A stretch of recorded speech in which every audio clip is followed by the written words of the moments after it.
अस्सलामुअलैकुम।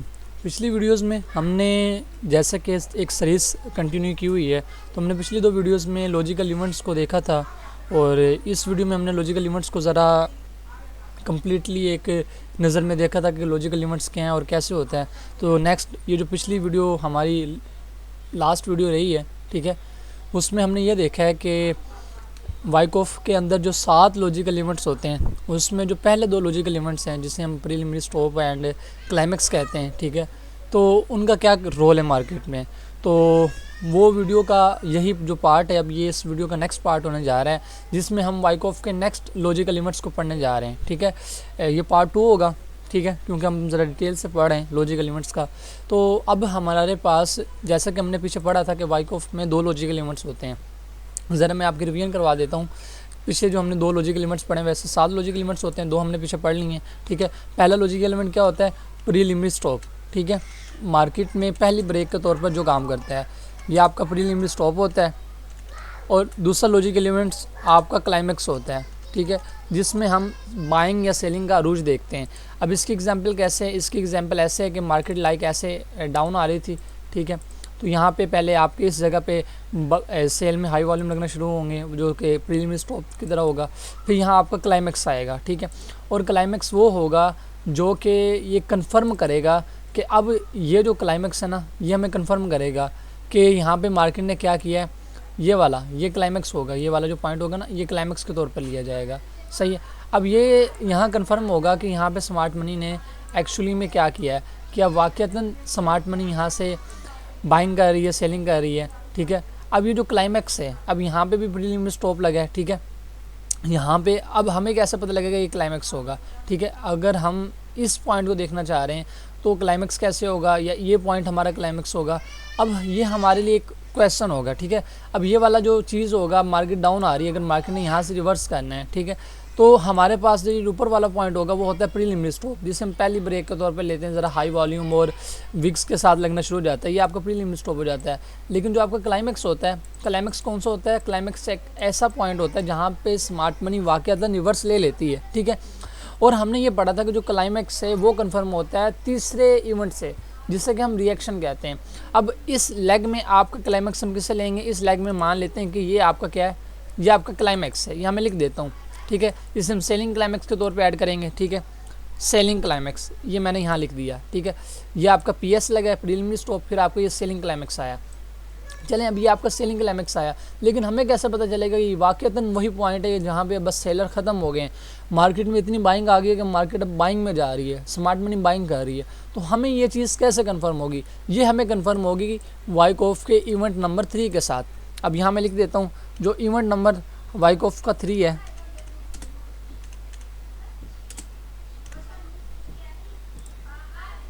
वो ये है रिएक्शन, ठीक है। वाइकॉफ का इवेंट नंबर 4 रिएक्शन है, तो इवेंट नंबर 3 रिएक्शन है। अब ये रिएक्शन क्या है?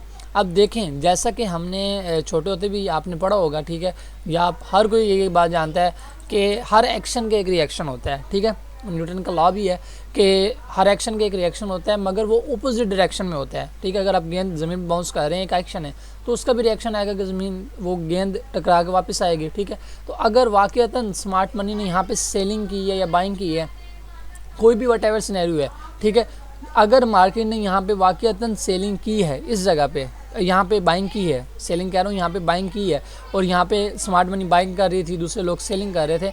अगर आप पहली मरतबा ये वीडियो देख रहे हो तो पहले ये वाली वीडियो देख लें, लॉजिकल इवेंट्स वाली, ताकि आपको पता चल ले पीएस और जो सेलिंग क्लाइमेक्स है या क्लाइमेक्स वो किस तरह मार्केट में काम करता है, ठीक है। तो अब देखेंगे, अगर मार्केट में वाक़तन यहाँ पे बाइंग हुई है तो हमें बाइंग का कोई रिएक्शन तो मिलना चाहिए, ठीक है। उस बाइंग के उस रिएक्शन को हम यानी कि जो बाइंग का रिएक्शन आता है ना, जो बाइंग की नेक्स्ट एक वेव लगती है, उसे हम क्या कहते हैं? रिएक्शन। और उस रिएक्शन को हम 2 नाम देते हैं, या तो ऑटोमेटिक रैली या ऑटोमेटिक रिएक्शन। ये कंसिडर करता है कि आप किस सिनेरियो में देख रहे हैं, ठीक है। लाइक अब ये सेलिंग क्लाइमेक्स था, अब सेलिंग क्लाइमेक्स के बाद जैसे ही मार्केट ने अपवर्ड की तरफ ये मूवमेंट दी है, ये वाली, ये आपकी AR कहलाती है, ठीक है, ऑटोमेटिक रैली। यहाँ मैं लिख देता हूँ AR, ऑटोमेटिक रैली। कौन सी मूवमेंट? ये वाली, जब सेलिंग क्लाइमेक्स के बाद मार्केट फ़ौरन बाइंग की तरफ जाती है ना, ये आपकी AR कहलाती है, ठीक है। और इससे हमें कंफर्म हो जाता है कि वाकयातन स्मार्ट मनी ने यहाँ से क्या की है, बाइंग की है। अब ये AR क्या होता है, सबसे पहले हम इसको समझते हैं। अब ये जो AR होता है ना, ये हमें सबसे जो मेन चीज़ देता है ना, हमें यहाँ लिख देते हैं कि पहले मैं ज़रा रिएक्शन की तारीफ लिख दूँ।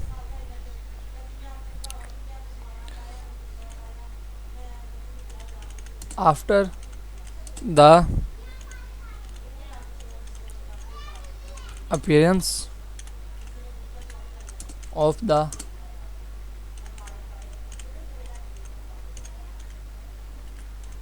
potential climax,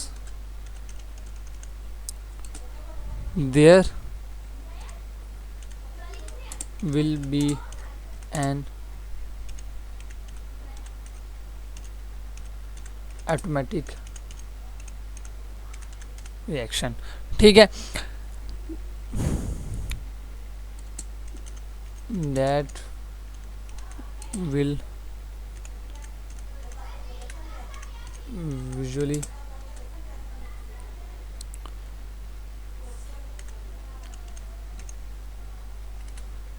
leave a, ये ठीक रहेगी, large movement in opposite direction. ठीक है, क्योंकि इसमें स्मार्ट मनी जब सेलिंग या बाइंग करके हटती है तो हमें रिएक्शन से वो कन्फर्म होता है ना। तो रिएक्शन क्या करती है, जब क्लाइमेक्स आ जाता है, क्लाइमेक्स के बाद एक जो ऑपोजिट साइड में आपका एक रिवर्सल ये कह लें, या एक मार्केट में एक वेव लगती है ऑपोजिट साइड की, उसे हम ऑटोमेटिक रिएक्शन कहते हैं। ठीक है, इन द ऑपोजिट डायरेक्शन लिख देते हैं, इन द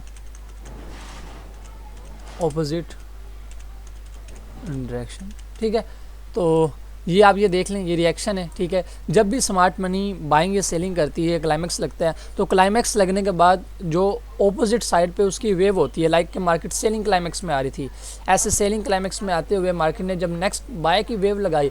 अब इससे दो चीज़ें हुई, एक तो हमें पता चल गया कि यहाँ पे स्मार्ट मनी ने बाइंग की, यानी कि ये सेलिंग क्लाइमेक्स क्या हो गया, ये हमारा कन्फर्म हो गया। और दूसरी बात क्या होगी, हमें ये भी पता चल गया कि ये जो AR है ना, ये वाला, अब यहाँ से हमारी बाउंड्रीज पता चलेंगी। अब इसी तरह अगर हम ऑपोजिट डायरेक्शन में देखें, एक मिनट, ये वेव लग रही है, लाइक ऐसे हम जा रहे हैं। ठीक है, ऐसे जाते हुए अगर हमारा प्री लिमिट स्टॉप लगता है, फिर बाइंग क्लाइमेक्स आता है, बाइंग क्लाइमेक्स के बाद जो नेक्स्ट बाय की वेव होगी ना, ये सेल की वेव होगी, जिससे हमें पता चलेगा कि यहाँ स्मार्ट मनी ने की है। ठीक है, वो आपकी ऑटोमेटिक रिएक्शन होगी ये वाली। ठीक है, जिसे हम ऑटोमेटिक रैली कहते हैं। ठीक है, ये ऑटोमेटिक रिएक्शन होता है, तो ये इस तरह काम करता है। बाकी हम इसको आगे कवर अप करते हैं, देखते हैं। पहली चीज़ कि जो आपका रिएक्शन होता है ना, इसे हम वाइकॉफ में चेंज ऑफ करैक्टर कहते हैं। अब आप लोग कहेंगे ये चेंज ऑफ करैक्टर क्या है, आप लोगों ने देखा है जैसा कि एक स्ट्रक्चर होता है, तो स्ट्रक्चर में क्या होता है, हम ये देखते हैं कि अगर मार्केट अप ट्रेंड में जा रही है, लाइक इस तरह ये मार्केट है, अप ट्रेंड में जा रही है, तो अप ट्रेंड से जैसे ही ये डाउन ट्रेंड में ऐसे शिफ्ट होगी, इस तरह इस जगह अपना लास्ट लो पॉइंट तो तोड़ देगी, हम कह देंगे चेंज ऑफ करैक्टर हो गया। ठीक है, या इस तरह डाउन जा रही है तो लास्ट हाई को तोड़ देगी, तो हमारा क्या हो जाएगा, चेंज ऑफ करैक्टर हो जाएगा। लेकिन ये क्या है कि इसे हम यहाँ पे AR को चेंज ऑफ करैक्टर क्यों कह रहे हैं, तो देखें वाइकॉफ मेथडोलॉजी में आपको जो चेंज ऑफ करैक्टर है वो सिर्फ स्ट्रक्चर तक नहीं है। वाइकॉफ मेथडोलॉजी में इफ़ मार्केट रेंजिंग में, ठीक है, मार्केट रेंजिंग से आपकी कन्वर्ट हो जाती है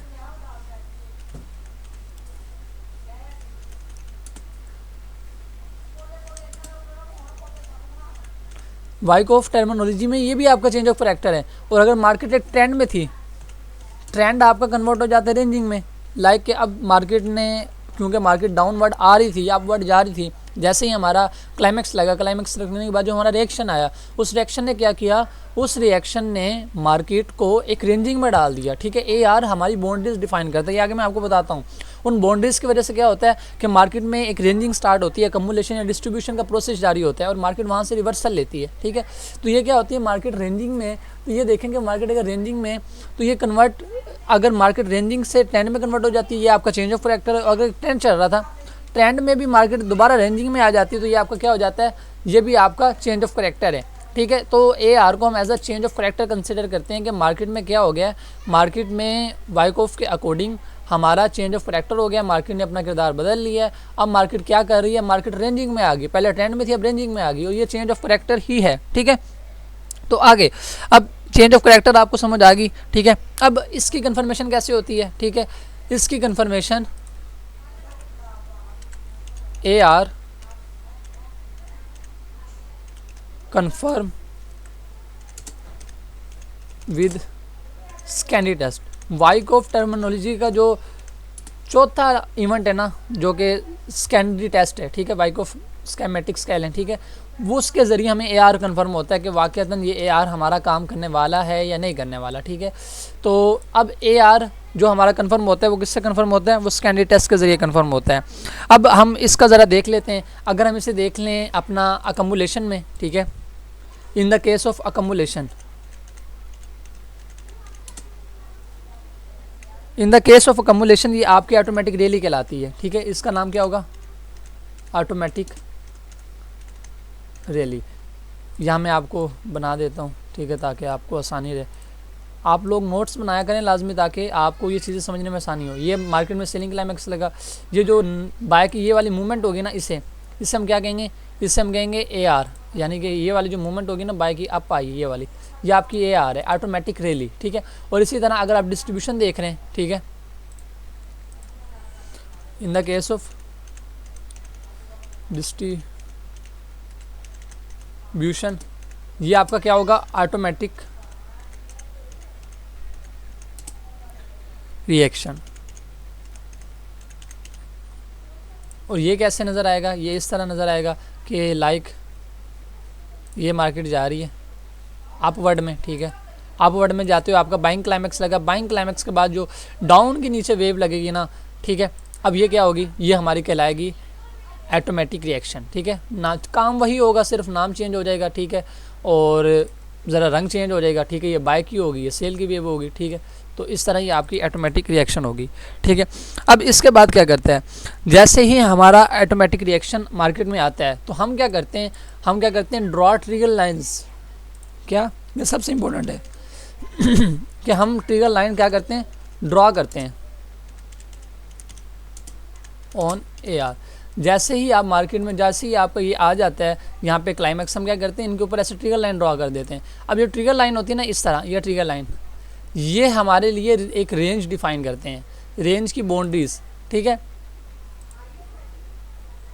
ये देखें, ठीक है, अब ये हमारे लिए एक रेंज डिफाइन कर रहे हैं। अब इस वे में ये देखें, ये हमारे लिए एक, ये जो होगा ये एक रेंजिंग के लिए एज अ बाउंड्रीज हमें डिफाइन करने में मदद देगा यार। ठीक है, ये हमें बताएगा कि मार्केट में क्या होने वाला है। इस तरह ये हमारी AR के ऊपर रेंजिंग लगती है। ठीक है, इस वे में हम रेंज लगाते हैं और हमें पता चलता है कि मार्केट में क्या हो रहा है।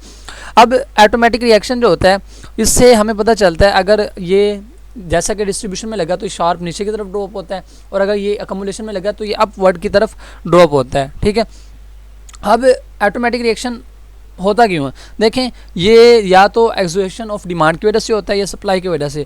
यानी कि मार्केट में या तो इतनी इनफ सप्लाई नहीं होती या डिमांड नहीं होती कि मार्केट में स्मार्ट मनी ने इतनी बाइंग या सेलिंग कर रही होती है कि बस वो डिमांड या सप्लाई ख़त्म हो जाती है, और उसकी वजह से मार्केट में, जैसे ही आपको पता है कि अकॉर्डिंग टू वाइकॉफ हम किस पे चलते हैं, सप्लाई एंड डिमांड पे चलते हैं। वाइकॉफ का एक अहम असूल है, अगर आपने नहीं देखा तो हमने ये वीडियो अपलोड की हुई है, वाइकॉफ के 3 अहम फंडामेंटल लॉस, जिसमें आपको the law of supply and demand समझाया है। ठीक है, तो इसके अकॉर्डिंग जब सप्लाई एंड डिमांड एक दूसरे से बढ़ जाती है, सप्लाई बढ़ जाती है, डिमांड, तो मार्केट हमेशा ऑपोजिट रिएक्शन देती है। तो ये आपका AR होता है। चले मैं आपको AR की एक एग्जांपल दे देता हूँ ताकि आपको आसानी रहेगी समझने में। ठीक है,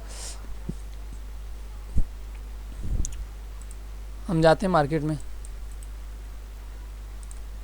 अच्छा, AR क्या होता है, लाइक मार्केट डाउनवर्ड आ रही थी और डाउनवर्ड आते ही जो नेक्स्ट अप की मूवमेंट होती है ना, जैसे कि ये डाउनवर्ड आई है। ठीक है, ये हाई वॉल्यूम लग गया, ये जो नेक्स्ट बाय की कैंडल है ना, ये आपकी एज AR होगी। ठीक है, और इसके ब्रेकआउट पे हम ट्रेड लेते हैं रिसेंट एरिया तक, यहाँ तक। ठीक है, तो खैर ये सेटअप होते हैं, ये सेटअप तो फिर आगे आपको पढ़ाए जाएंगे। ठीक है, आपने परेशान नहीं होना।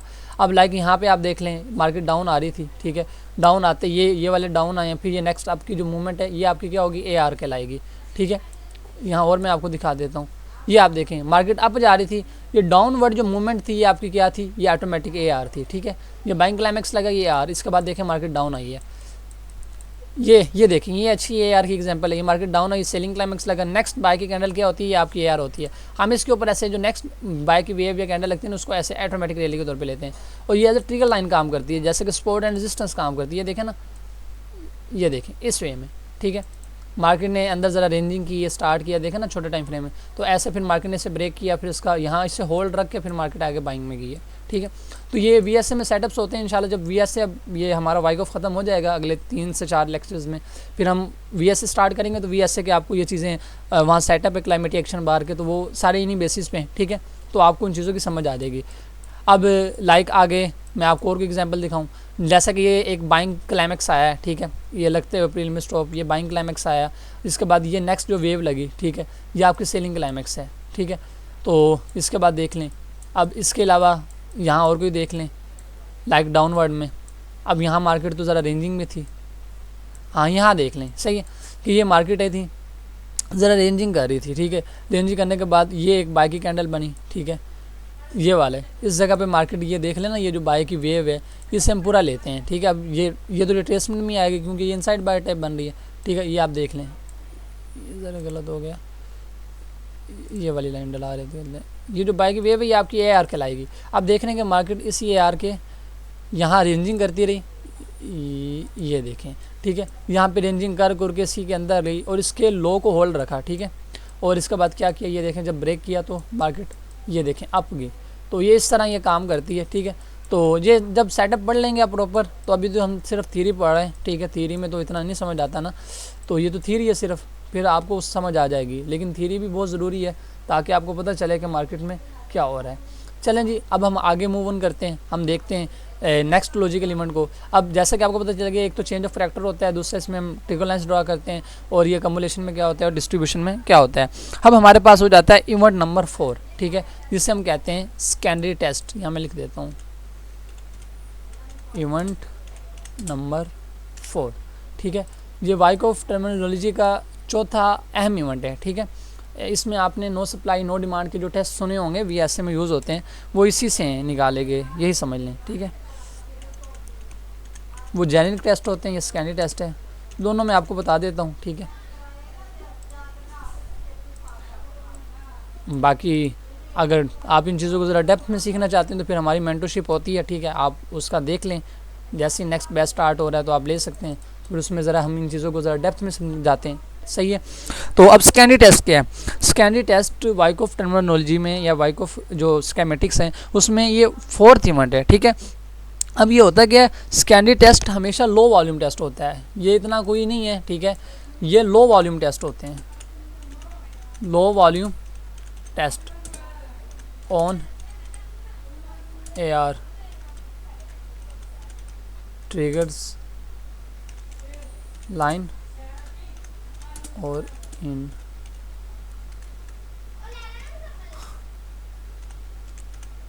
रेंजिंग।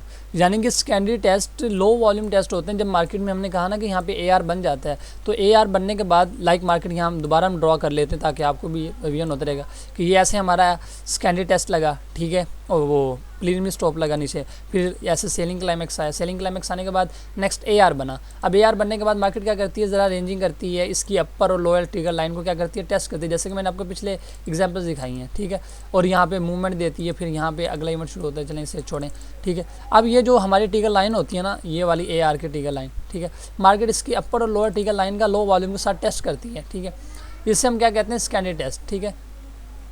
यहाँ पे फिर यहाँ पे अंदर भी ये लो वॉल्यूम टेस्ट हो रहे होते हैं, जो कि हमें ये कन्फर्मेशन दे रहे होते हैं कि मार्केट में वाकईतन डिमांड की या सप्लाई की एग्जीक्यूशन हो रही होती हैं, ठीक है, जो कि लो वॉल्यूम होते हैं, नैरो रेंज कैंडल के साथ होते हैं, सही है।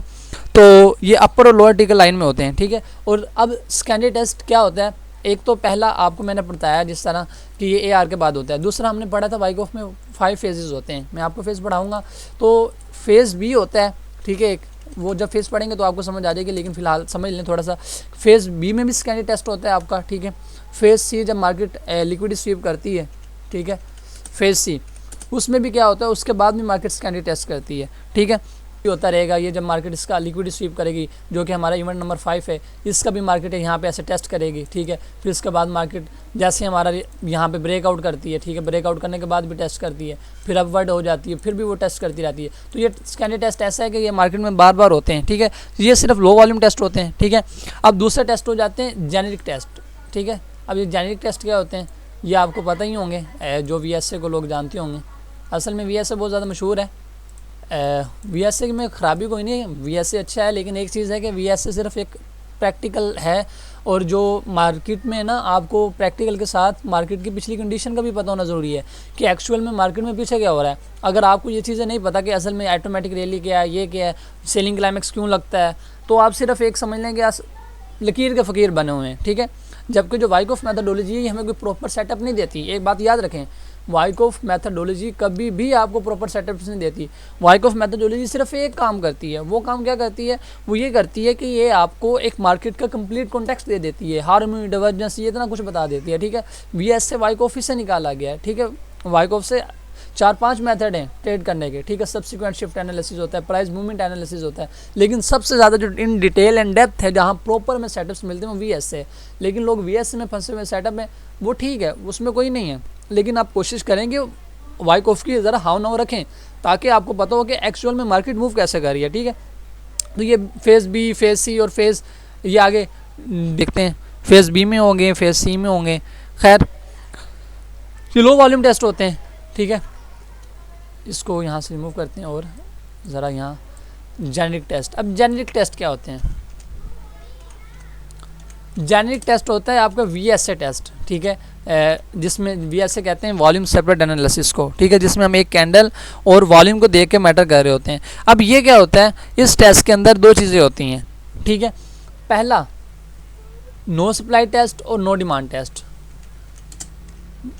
No supply test, no demand test. अब नो सप्लाई क्या होता है? नो सप्लाई टेस्ट ये ऐसा टेस्ट होता है जो कि अकमुलेशन में होता है, ठीक है। इसकी कैंडल छोटी होती है, नैरो रेंज, हमेशा किस कलर में? रेड कलर में, ठीक है, और डोजी टाइप होती है, और इसका में वॉल्यूम लो होता है। वॉल्यूम मैं बता देता हूँ कितना लो होना चाहिए इसका, ठीक है, ये इस वे में। और जो नो डिमांड कैंडल होती है वो भी, ये ज़रा नो डिमांड यहाँ नीचे बना लेते हैं, ये F लिखा गया साथ,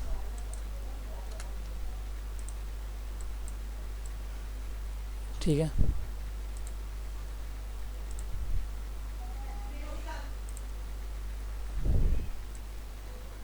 यहाँ ठीक है, तो नो सप्लाई हमेशा सेल की कैंडल होती है, ठीक है, और नो डिमांड हमेशा बाई की कैंडल होती है। और तीसरी चीज़ क्या होती है कि वॉल्यूम जो होता है इनका, वो प्रीवियस 2 कैंडल से होना चाहिए, प्रीवियस 2 वॉल्यूम से ना इनका वॉल्यूम लो होना चाहिए। तो ये आपकी नो सप्लाई नो डिमांड कहलाएगी, ठीक है। नो सप्लाई हमें बताते हैं कि मार्केट में सप्लाई नहीं है, तो इसके बाद हम कोई भी बाई की निशानी देख के, लाइक साइन ऑफ स्ट्रेंथ देख के यहाँ पे इस तरह, तो हम यहाँ से ऐसे बाइंग कर सकते हैं। ये सेटअप है VSA में, तो हम VSA में, मैं इस पर अभी फोकस नहीं कर रहा ज़्यादा, हम VSA में जब इसे पढ़ेंगे तो फिर उस वक्त डिटेल में पढ़ेंगे। तो ये बस बताने का पर्पज़ ये है कि ये नो सप्लाई और नो डिमांड टेस्ट होते हैं, ठीक है, जो कि आपकी वाइकॉफ मैथडोलॉजी में होते हैं, ठीक है। फिर ये साइन ऑफ स्ट्रेंथ और साइन ऑफ वीकनेस के दरमियान हमें पता चल जाता है कि मार्केट में एक्चुअली में क्या हो रहा है। और जब आपका एक्चुअली यहाँ पे ब्रेकआउट होता है इस जगह पे, ठीक है, ऐसा मार्केट ब्रेकआउट करती है, तो हमेशा जब इसका टेस्ट करने आती है इस वे में, तो यहाँ पे नो सप्लाई कैंडल बना के नेक्स्ट साइन ऑफ स्ट्रेंथ बना के ट्रेड लेती है। तो अक्सर जो वाइकॉफ ट्रेडर होते हैं वो ज़्यादा नो सप्लाई नो डिमांड इन्हीं चीज़ों पे काम करते हैं, ठीक है। AR का ब्रेकआउट होने के बाद किसी लेवल का, तो वो इसको देख के करते हैं। अब सिंपल स्कैंडी जो टेस्ट होता है वो वाइकॉफ में स्पेसिफिक स्ट्रक्चरल इवेंट्स होते हैं, लाइक जो आपका स्कैनी टेस्ट है ना वाइकॉफ में, वो क्या होगा, वो सिर्फ आपके फेज़ B में होगा, फेज़ A में होगा, फेज़ C में होगा, हद इतना ही होता है, ठीक है। फेज़ D E में, वो E में तो एक प्रॉपर हो जाता है ना, तो E में तो वो नहीं कह सकते। लेकिन जब आपका यहाँ पे फेज़ C तक आपको होता है ना, फेज़ D में जब ब्रेकआउट होता है तो फिर आपके जेनेरिक टेस्ट वगैरह ज़्यादा होते हैं, इवन कि ये तो अंदर रेंजिंग के भी हो जाते हैं। यानी कि वाइकॉफ के जो स्कैनी टेस्ट है वो सिर्फ रहते हैं एक स्ट्रक्चर के अंदर। एक बात याद रखनी है, वाइकॉफ का स्कैंडी टेस्ट सिर्फ एक स्ट्रक्चर के अंदर होता है। मैंने पीछे ये कहा था कि फेज़ D ऐसा नहीं, बल्कि एक बात याद रखें, इन चीज़ों को भूल जाएं, फेज़ A या फेज़ B या फेज़ C या फेज़ D।